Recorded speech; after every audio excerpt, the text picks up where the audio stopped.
Hey, how you doing? This is Mr. K. This is your first video lesson, and we'll make it about multiplication. So congratulations for getting this far, and it should all be easy from here. If you take a look at our notes today, this should take just a few minutes to jot down and go over. We're talking about multiplication today, and we're talking about what is it, how does it work, and what are those facts that we want to start to know. And I don't mean just memorize, but I mean really understand what it means to multiply those numbers together. Please report to Mr. Green's office. Mr. Bell, down to Mr. Green's office. As you can see here, multiplication is just a shorthand way of doing repeated addition. So for instance, if I was talking about 5 times 4, which could be flipped around to say 4 times 5, I could express it a number of different ways, and you can see that from the notes right here.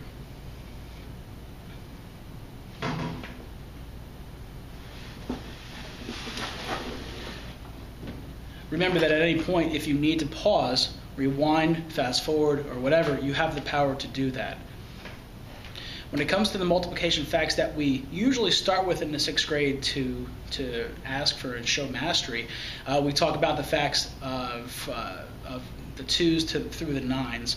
1s are pretty easy. 2s also are pretty easy, but it's just a place to start, and it is a good place to begin that thorough understanding and memorization. When it comes to the variety of facts that we need to know, we try to get rid of the duplicate facts, and we're left with 36 unique facts that you can see right here. Those facts, if they are well understood, make it a lot easier to understand the math that we're going to learn this year, because a lot of it involves basic skills in certain combinations, and if you can't do the basic skills, it makes those skills and mastering them a lot harder. You can see by the note here that these facts are actually quizzed weekly, so you'll see a quiz every Friday for the first few weeks of any typical school year to determine mastery of the class and also mastery for each student, which would be you. You can see a few tips, a few tricks here. When it comes to starting to understand your facts, starting to memorize facts, it might be good to look for patterns in the numbers, especially if you're looking at something small like the 2 set that you see here. If you see a pattern there where the numbers or the products, which would be the answers to each multiplication problem, are increasing by 2 each time, that might give you a little bit of a hook, a little bit of a connection to better understand what those answers are going to be as they get bigger and bigger down the line through the multiplication table. When it comes to any of the facts, even the 9s, the 10s, the 20s, and the thousands, there's a pattern there. If you can see the pattern, it might help you. Skip counting is something that's commonly done in the elementary school, and we touch on it here just a little bit, but it's a way to, again, see that pattern in the numbers.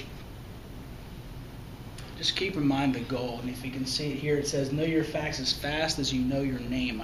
If you know your name within 3 seconds, if I know that my name is Tim Kubanek, and that's a second and a half, I should know any of the facts on this board, and hopefully even higher numbers. For instance, if I ask you what 7 times 8 is, you're going to say the answer is, right, 56. We want you to know that within 3 seconds, as fast as you know your name.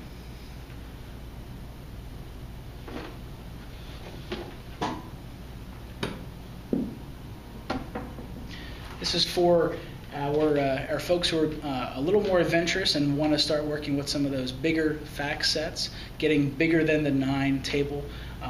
We talk about the 10s, the 11s, the 12s, and if you want to get more adventurous, the 13s, 14s, and 15s. These are a little harder to memorize because as you work your way down or across the table, they start getting into the triple digits. They're a little harder to memorize. But it's a nice goal to attain. If you feel very comfortable with the 2s through the 9s, I want you to start working through the 10s through the 15s. 10s are obviously pretty easy. If you take off that last 0, it's basically just doing 2 times 1, 2 times 2, or excuse me, 1 times 1, 2 times 1, 3 times 1, and so on and so forth. When it comes to the 11s, there's a little bit of a trick there, and I encourage you to take a look at that yourself and try to figure out a pattern there. When it comes to the 12s, there's a little bit of patterning there as well. I encourage you to see the patterning there, and that may help you to memorize it and start understanding those facts. 13s and 14s are a little bit tough. I encourage you to make flashcards for anything that you don't thoroughly understand and know really quickly. working on the variety of activities that we do in class are going to be very helpful in starting with the core smaller facts, but we can also bring that to a higher level depending on the need. When it comes to things like the 25s and the 100s and the 10s, I always like to think money. You know, if I'm talking about my 10 times table, I can think about dimes. If I'm talking about my 25 times table, I'm thinking about quarters. 100s, well, you can think about pennies or dollars, or you can just think about the fact that those two are zeros, and you can just multiply the single digit times the 100, take off the zeros, and call it a very simple problem, which you probably would already know. Bring those zeros back onto the product.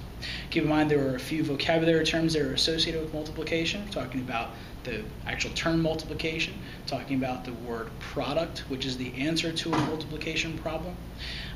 When we get to some of the other basic skills, we're going to see and communicate in math using those terms: addition, subtraction, multiplication, division, sum, difference, product, quotient.